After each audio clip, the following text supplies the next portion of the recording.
Talking today to Gene Potts from Colossal Street Jam. A lot of music coming out and videos coming out as well. Constant stuff is coming out. Watched a couple of the videos in prep for this, and one of them is the newly released video for No Way to Live, which is the reason why we're having this particular chat. I'll get to the song in a bit. The video concept, which there is, of course, that twist at the end. Maybe you can kind of see coming, maybe not. Depends on how one looks at it. Why did you decide on this particular concept for this, and how it turns south at the end of the video?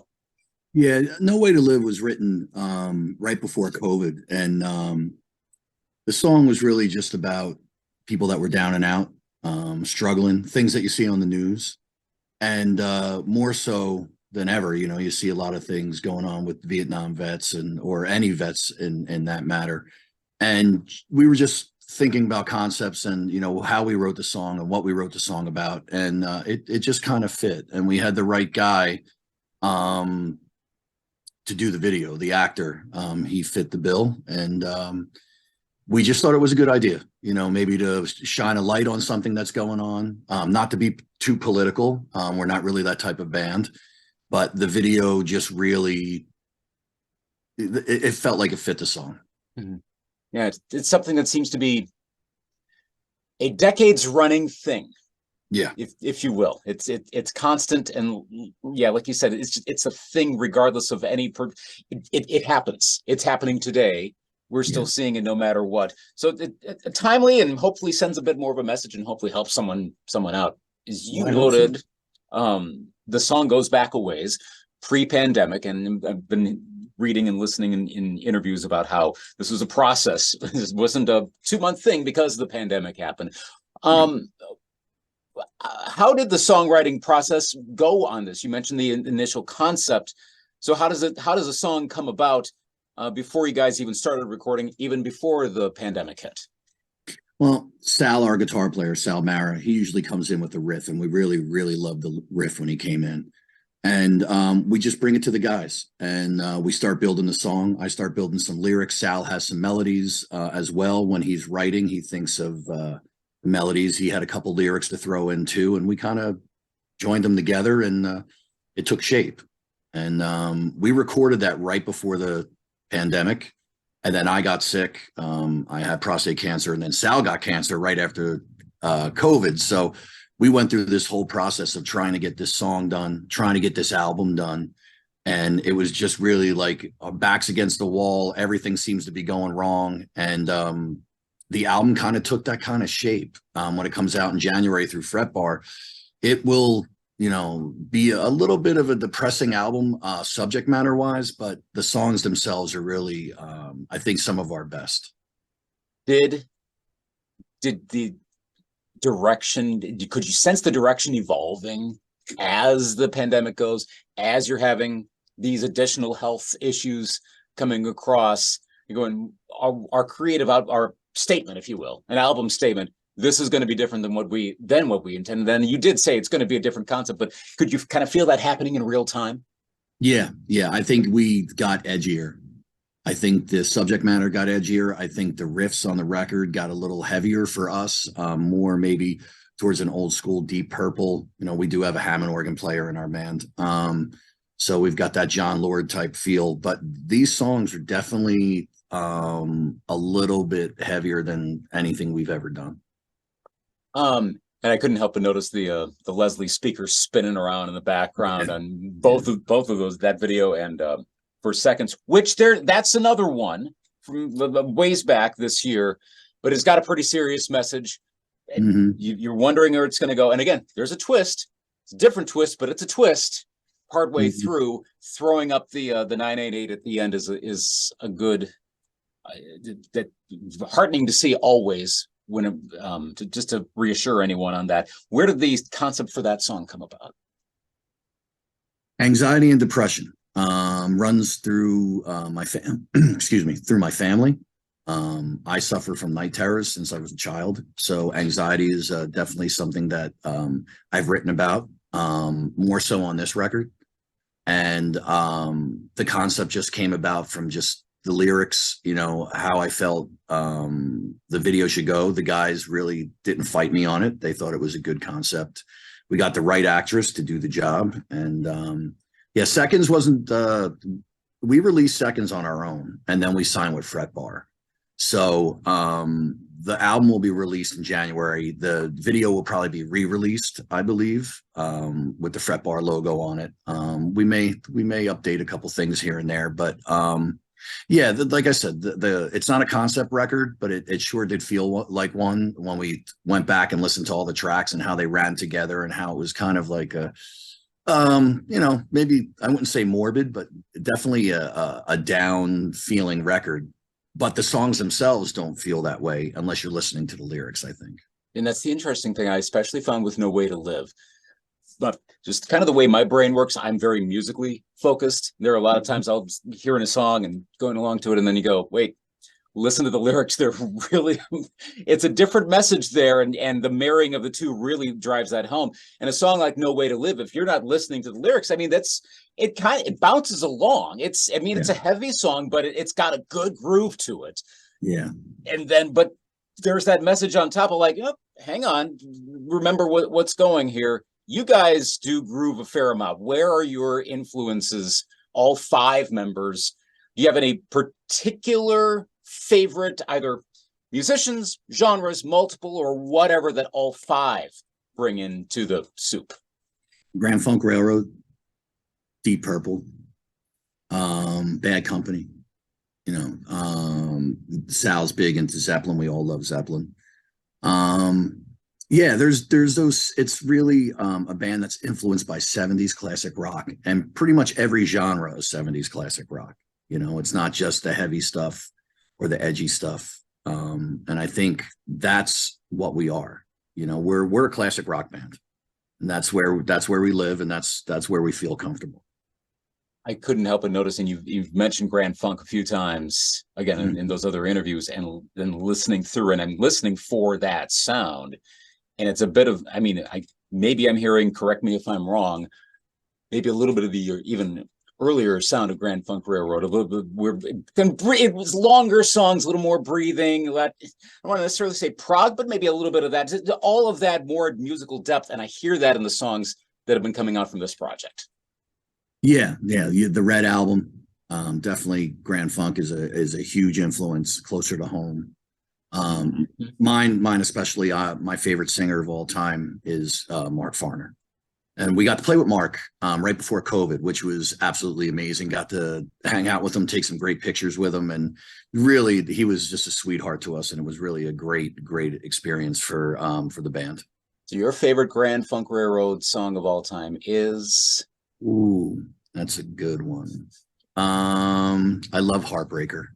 I love Mark's vocals on Heartbreaker. And I have to say, I have you know, towards the end of the record, their records like Born to Die and stuff like that, I really love the song Sally because of Mark's vocals on there. But I would say Heartbreaker. I love their version of Inside Looking Out. It's so hard to pick a song because I love that band so much, and Mark's vocals so much.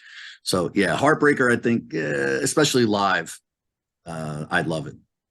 Now, you've also noted, as you're talking about the 70s classic rock influence, about in Asbury, that there's also this 70s rock scene and a heavier rock scene. And you've made a point to clarify, especially for those of us that are way far out from Jersey, that it's not all Springsteen, Bon Jovi, et cetera. And there's a different, it's not wildly different, but it's different for sure. Why do you think that there's that other scene, and noting that 70s scene, why do you think that's materialized around there? Well, we do have our Springsteen and Bon Jovi type bands around here. You also have a very good metal scene around here as well. I just think that the musicianship around here, you know how like Nashville is very country oriented, but there's great musicians. I think you've got great musicians that are influenced by the right music. And, you know, 70s, you've got some of the best bands ever coming out of the 70s, you know, and I think even the young kids are picking up on it, you know, and yeah, our scene is thriving. It really is. And there's a lot of venues to play at, not just your Stone Pony and you know, we don't have Convention Hall anymore, but we have some other really great venues, and there's a lot of bands around here. What are some of the other younger bands, whether they're based around the tri-state area, or ones that have broken through nationally, that kind of have that spirit, or maybe even the full-on sound, that are having success right now? That's a good question. You've got bands like Waiting on Mongo, very jam-oriented band, that's coming out of this area. Trying to think who else we had. Got Quincy Mumford. He's been signed. He's a very R&B soul type guy, but has that 70s vibe. There's so many bands.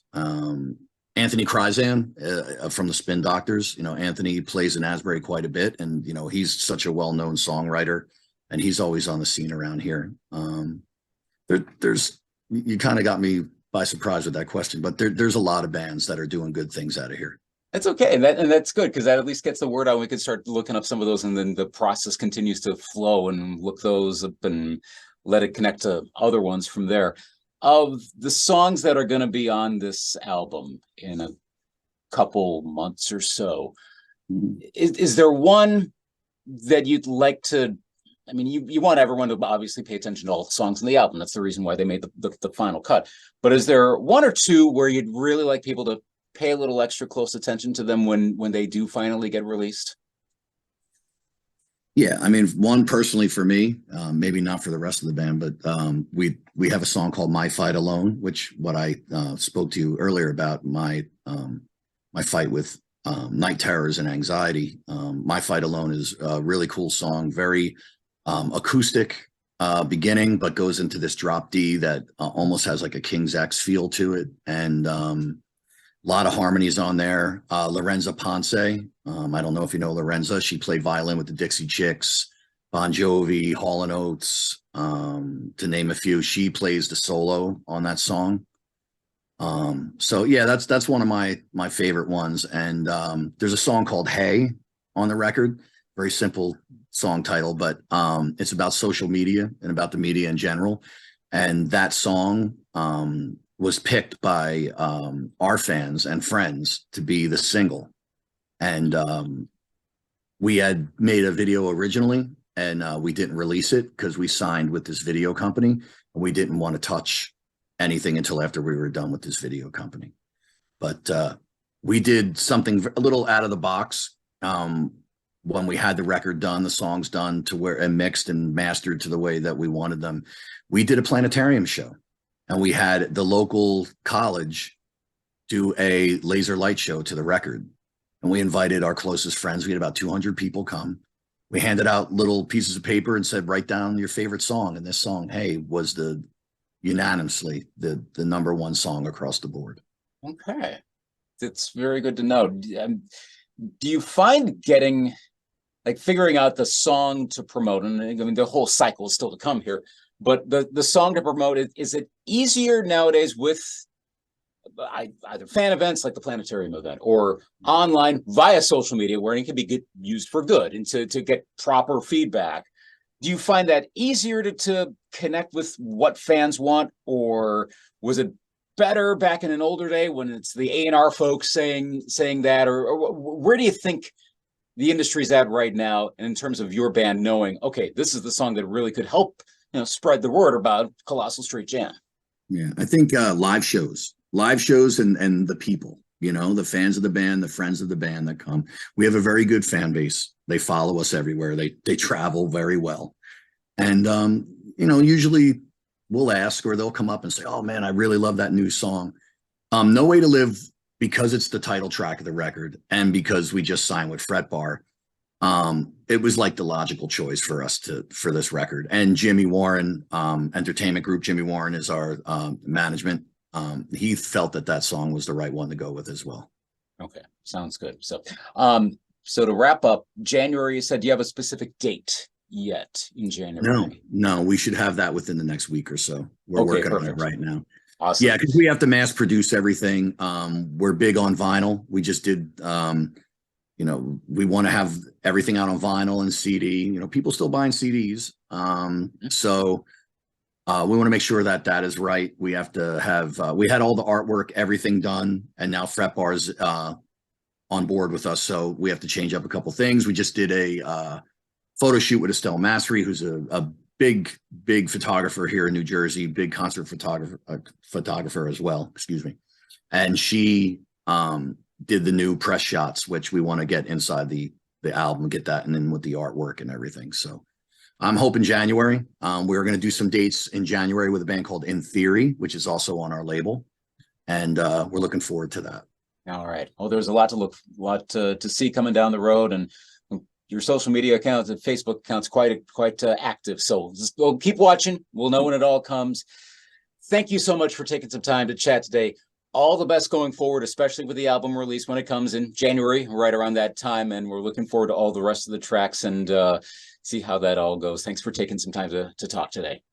I really appreciate you having me and you know, taking a band that, you know, just trying to get out there and making them known to your fan base and your crowd. And hopefully we get to meet in person someday. Hopefully so. Come on over to Western Wisconsin. Got a big rock festival around. I don't know if you ever heard of Rockfest in Western Wisconsin. Our sister, our sister station, right a couple studios over, is one of the main stations. 9290X here in Eau Claire is one of the main stations for that. So if you ever happen to get on the Rockfest bill, well, we're around, and we'll head on up to Cadott and check out the band in person. That would be awesome. Hopefully something like that happens. Awesome. Thank you very much, Gene, for the chat today, and all the best going forward. Thank you, brother. Appreciate it. All right. Take care. Bye-bye. Yeah.